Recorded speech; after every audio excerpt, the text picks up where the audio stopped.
Mabuhay everyone, MARKCHES here. Welcome to the channel, and for today's video I'll be comparing the all-new Luka one with the KD15. Let's go. These are two of the newest sneakers in the market. The KD15 came out first, and actually right now they have, I think, 5 to 6 colorways that are out now in the market. The Luka one, unfortunately, it was released here first in Asia. I'm sorry for all of you, my US and Euro viewers. You still don't have this yet, but just wait and be patient. So this is the first colorway of the Luka one. It's in the black and blue, so this is actually a Dallas colorway. This is the only colorway that came out here too, but a lot of you have been asking me to compare them because they're really thinking about getting the KD15, or should they wait for the Luka one to come out.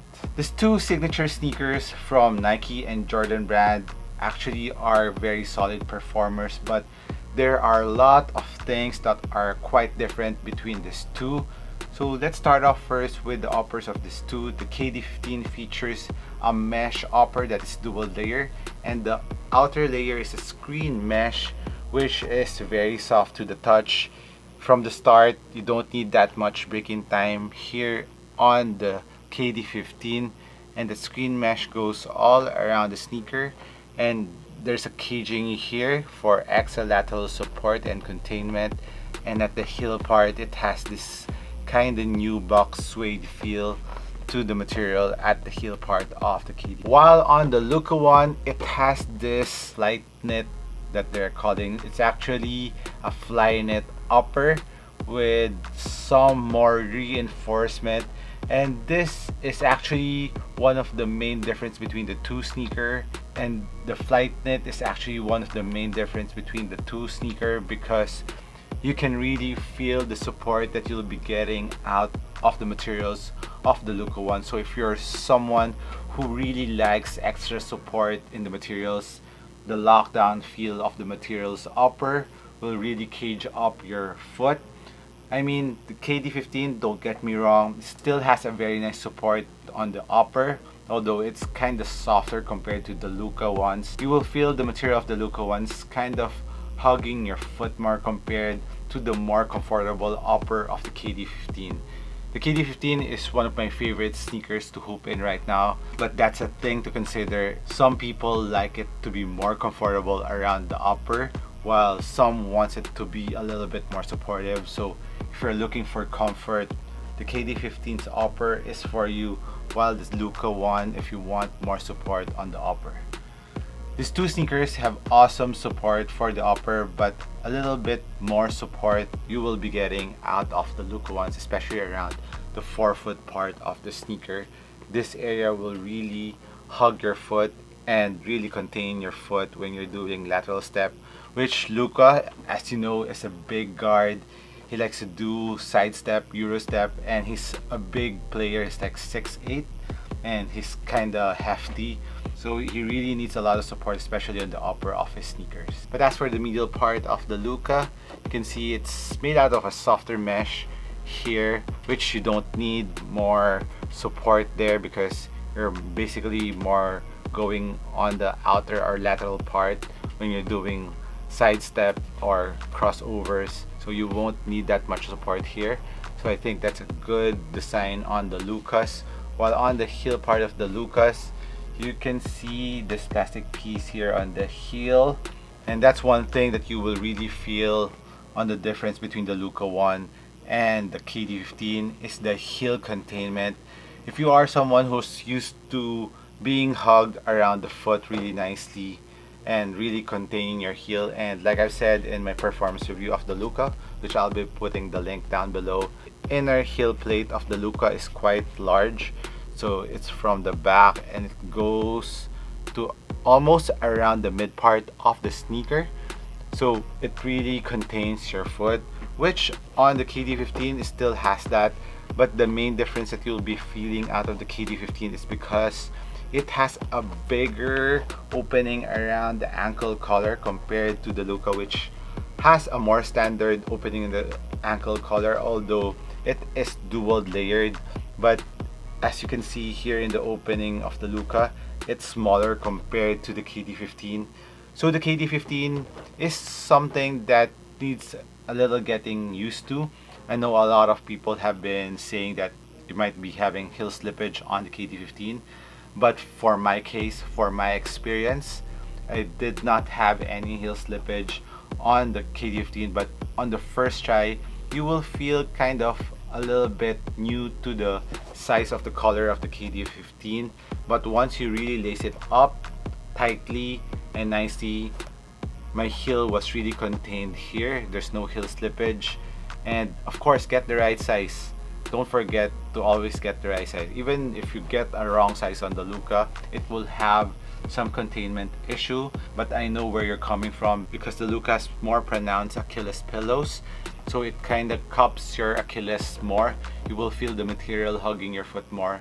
So if you're someone who likes that more, go with the Lukas, because on the KDs there's not much Achilles pillows. It's just more of a wrapping around your ankle and heel, and there are no knobs that are hugging your Achilles as much as the Luka will give you that experience. But as for heel containment, lockdown, a little bit more advantage on the Lukas because it has those pillows that are really thick, but the KD15 is still good in that department.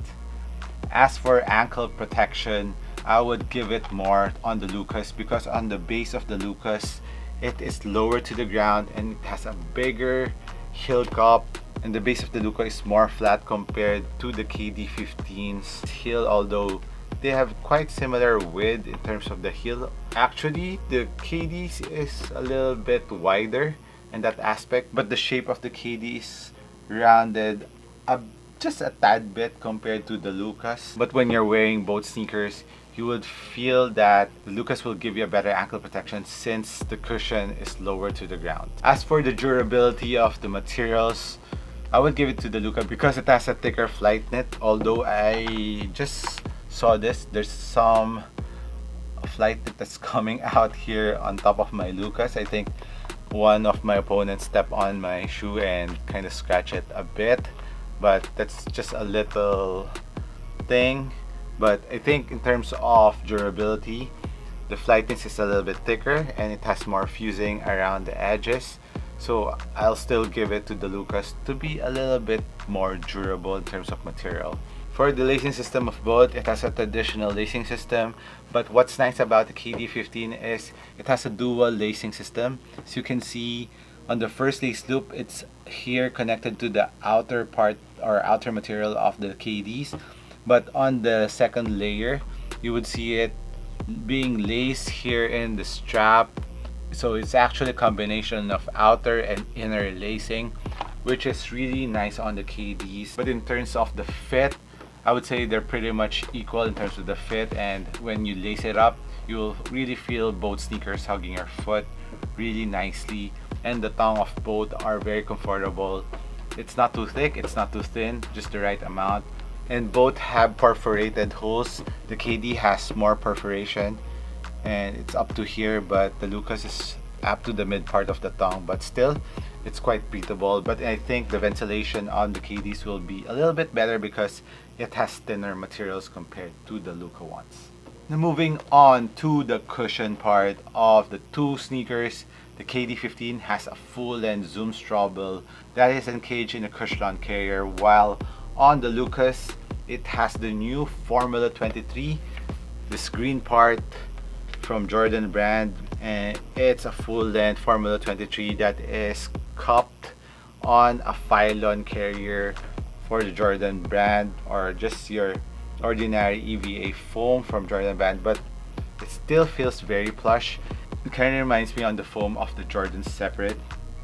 So for the feel of the cushion between the two sneakers, I would say, of course, the KD15 has a lot more bounce to it because it has a full-length zoom straddle compared to the foam on the Luka one. I mean, it's a no-brainer. And the cushion on the KD15 is a little bit thicker compared to the Luka. You feel really close to the ground on the Lukas.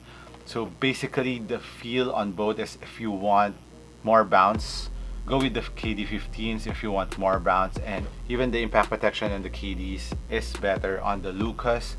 But if you're someone who's looking for a cushion setup that is really close to the ground but at the same time still giving you a good small bounce, I wouldn't say it to be a very bouncy cushioning setup. The Formula 23 kind of feels like a React foam, so it gives you a little spring back but more towards on the impact protection. And the impact protection on the Luka ones ain't bad, given that it's really thin. Given that the cushion is close to the ground, it still has a very nice impact protection. The Lukas will give you a little bit more responsiveness compared to the KDs, which is a lot thicker in terms of the cushion setup. But the KD still, for me, still responsive, even though it has a thicker cushion setup compared to the Lukas. So it's really a matter of preference. Like I've said, if you want more bounce, more impact protection, KD15s. But if you are looking for something that's closer to the ground, excellent court feel, you will be happy with the Lukas in that aspect. Next thing that I really noticed between these two, and mainly because of the Lukas, is the new support system of the Lukas, which this is the blue part of the Lukas. This is the plate, the stability plate that starts from the lateral part of the Lukas and it goes to the side part of the Luka ones. And the main thing, or the main purpose of that, is if you've seen how Luka plays, he likes doing sidestep and Euro step. So this support makes the torsional support of the Lukas very stable, and so when you're twisting your foot, it kind of gives you that spring back feel, aside from just running up and down the floor. So you can really feel the sturdiness of that plate, the stability plate on the Luka ones, while on the KDs it still has a nice torsional support. But right now, top of mind, two of the sneakers that will give you this kind of support is the Luka ones and the KT7, which has the 3D stability plate too. So these two sneakers, this and the KT7, will give you that quick spring back when you're doing sidestep and really give you that balance that you need when you're doing a Euro step, sidestep, and will give you your balance quicker than any sneaker that is out now in the market. Now let's move on to the traction of these two sneakers. The KD has this spiral-like traction pattern, while on the Lukas it has that wavy that kind of forms his logo in the forefoot and some more lines at the heel part. As for the rubber material, both feels the same, but the Lukas thread seems thicker compared to the KDs, although the KDs are a little bit deeper compared to the grooves of the Lukas. So I would say in terms of indoor use, both are excellent. They grip really well on indoor floors, and even on dusty floors you won't have a problem with the traction on both. But for outdoor use, I think the Lukas will be a little bit better in terms of the tread, because it's a little bit more sturdier compared to the more pliable traction on the KDs. But the cushion on the KDs, I think, will be a little bit better for outdoor use. So you need to sacrifice a little bit of both, because the Lukas has a lesser cushion setup. So outdoor use, I think, won't be as nice as the impact protection that you'll be getting out of the KD15 if you're using it in outdoor courts. As for the weight of these two sneakers, the Luka is 415 on a US 11 and the KDs on a US 11 is 440, so 25 grams difference. But when you're wearing it, even wearing it side by side, they fit really nicely on the foot in my experience, and they are both very responsive sneakers. For the sizing of the Lukas and the KDs, if you're a regular footer, go true to size, and if you're a wide footer, go half a size up. And in terms of wide footer friendlier sneaker, I would say the KDs will be a little bit more wide foot friendly because it has more toe space here and around the midfoot too, while the Lukas is a little bit more snug. You can see it really flat in the forefoot, and even on the midfoot it's kind of more tight compared to the KD's midfoot shape. Now for the price of this two sneaker, the KD15 is 7,500 pesos, so that's around 140 US dollars, while on the Lukas, I think there's no press release on the actual price of this, but where I got this, he told me that it's around 125 US dollars, so $15 difference between the two sneakers. So the KD15 is a little bit more expensive compared to the Luka ones. So guys, I hope I help you out in choosing between the Luka ones and the KD15. Let me know which sneaker you would choose, or have you played in any of these? Do you like them? Hit me a comment down below. This has been MARKCHES once again. Thank you for dropping by the channel. I'll catch you on the next one. Cheers.